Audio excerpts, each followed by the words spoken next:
Akulya Vision Group Robert Kabushenga asinkanye Katikkiro wa Buganda Charles Peter Mayiga okumutegeeza ku mulimu Ssaabasumba Stephen Nkiso Lwanga gwe yamukwasa ogw'okusonda ssente z'okukulaakulanya ekigo ky'abajulizi e Namugongo. Kabushenga asabye Katikkiro okutegeeza Kabaka Ronald Muwenda Mutebi II ku mulimu gwaliko. Twakola bintu Bwakabaka bwa Buganda nga tebimanyiddwa tebeebuuza naye bano bakola bintu n'olwekyo tubadde tulina ebbanja ly'okutegeeza kiti tubadde tukola okutambula kwa nnaku z'omwezi 31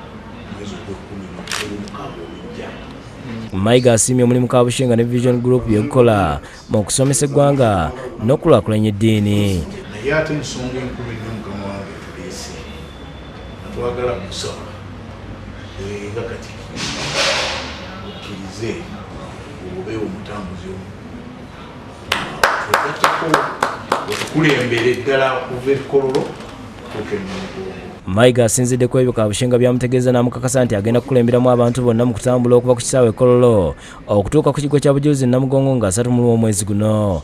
Namwe omukisa gunkutte mwewale okundowooza nja kutambula. Ono asabye n'abantu abalala okuwaayo eri omulimu gwa Katonda. Mu kusooka Kabushenga asinkanye abakulira Colping Hotel mu Kampala abakulembeddwamu Jambo Patrick ne Mugasa Adieri era nga bano bamukwasiza obukadde 3 naye n'abakwasa obutabo era n'abasaba okwetaba mu kutambula.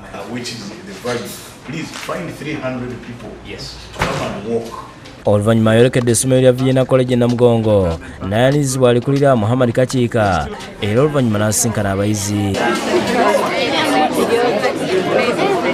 Kakiika asiimye omulimu Kabushenga gwakola era naye amukakasiza nti agenda kuwaayo essomero lye abaana basimbulawo nabo beetabe mu kulamaga e Namugongo ku lunaku olwo.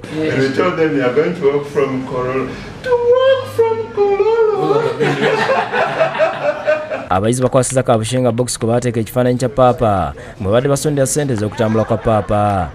Ye Kakiika akwasiza Kabushenga cheeke ya bukadde 2,14 naye n'abakwasa obutabo muli tiketi. Kabushenga bakubiriza obutawuliza abantu ababagamba ebigambo ebimalamu essuubi ebalimisa okutuukiza ebirooto byabwe. And that's why I call those 2 young ladies, because they're very clear what they want to be. She wants to be a gynecologist, she wants to be in advertising. Don't let anyone rain on your dreams. Keep them, follow them, pursue them.